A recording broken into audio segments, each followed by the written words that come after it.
itibarlı siyasi örgütü olan Dünya Uygur Kurultayı, yapılabilecekler hususunda hukukçular ve akademisyenlerin görüşlerini almış ve Reisi Dolkun İsa Haziran 2020 tarihinde ünlü yargıç Sir Jeffrey Nice QC'den Uygurlara karşı sistematik olarak devam etmekte olan vahşet ve olası bir soykırımı araştırmak adına bağımsız bir halk mahkemesi kurulmasını ve yönetmesini resmi olarak talep etmiştir.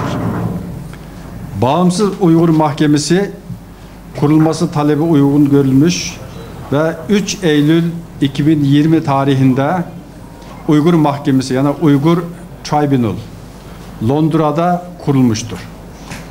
15 ay süren yargılama sürecinde binlerce sayfa evrak incelenmiş, 70'ten fazla tanık Haziran 2021'de 4 gün, Eylül 2021'de 4 gün ve Kasım 2021'de bir oturum olmak üzere dinlenmiştir.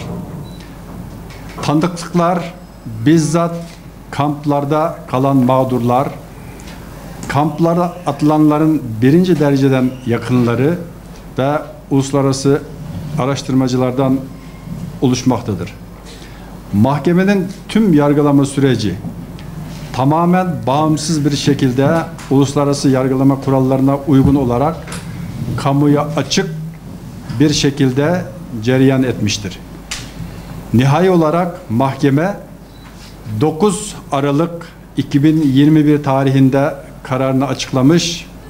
Çin'in Doğu Türkistan'da Uygur, Kazak ve diğer Müslüman halklara karşı soykırım ve insanlığa karşı suç işlemekte olduğu hükmüne varmıştır.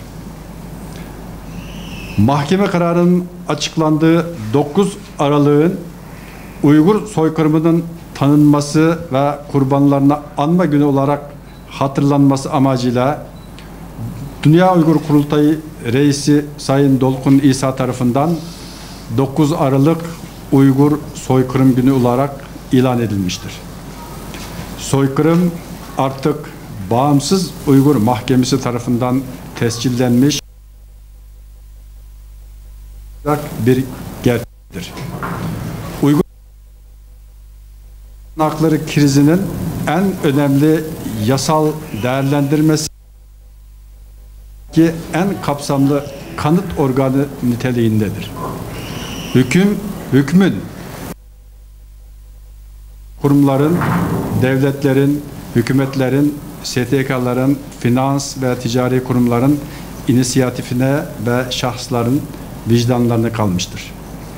Bugüne kadar Avrupa Parlamentosu ve ondan fazla devletin hükümet ve parlamentoları Çin'in Uygur ve diğer Müslüman Türk halklarına karşı uyguladığı politikalarının insanlığa karşı olduğunu kabul etmiştir. Demokrasi, özgürlük, insan hakları ve adaleti temel değer olarak gören tüm devletler tarafından Uygur soykırımının tanınması büyük önem arz etmektedir. Birleşmiş Milletler'de Uygur meselesi artık daha ciddi ele alınan mesele olmaktadır.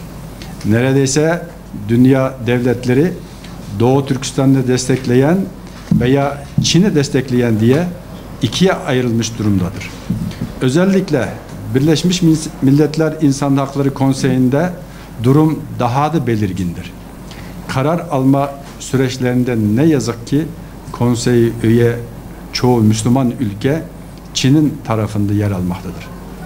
Çin'in Uygur ve diğer halklara karşı uygulamalarının hiçbir hukuk normlarına uygun olmadığı zaten bilinen bir realitedir.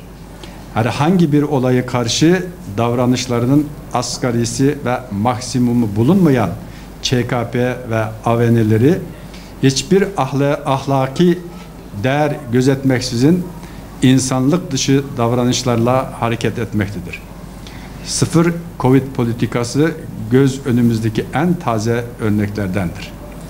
Her şey keyfi olarak insan hayatı, haysiyeti, gururu, namusu hiçe sayılarak sürdürülmektedir.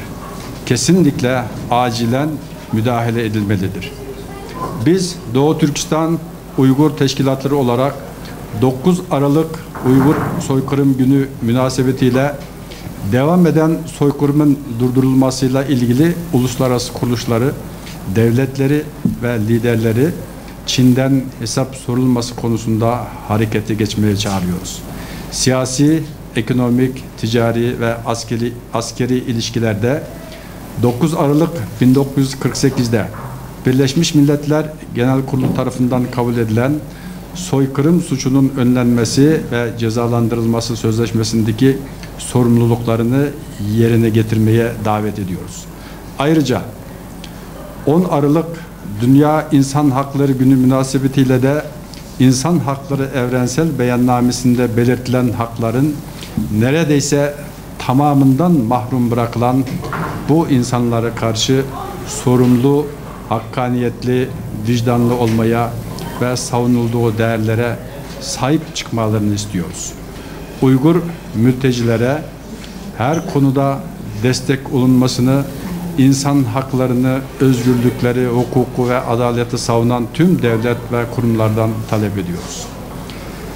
Çin'i de müstemlekesi olan Doğu Türkistan, Tibet ve İç Moğolistan'ın bağımsız siyasi geleceğini belirleme hak ve hukukunu iade etmeye, müreffeh ve demokratik, huzurlu bir ülke olan Tayvan'ı sürekli tehdit etmekten vazgeçmeye, Hong Kongluların özgür iradesine saygı göstermeye, özellikle komşularını tehdit etmekten kaçınmaya çağırıyoruz.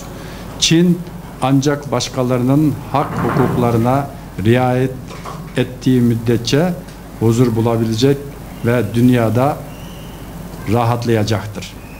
Doğu Türkistan'daki durum bir sonuçtur. Bu sonucu ortaya çıkaran sebep de bellidir. O ise Çin'in işgalidir. Sebep ortadan kalkmadan sonucu değiştiremeyiz. Bunun içindir ki bütün uğraşlarımız ve mücadelemiz bağımsız siyasi geleceğimizi belirleme hakkını elde etmek içindir. Bunu yapabileceğimize inanıyoruz. Ancak siz dostlarımızın destek ve yardımlarıyla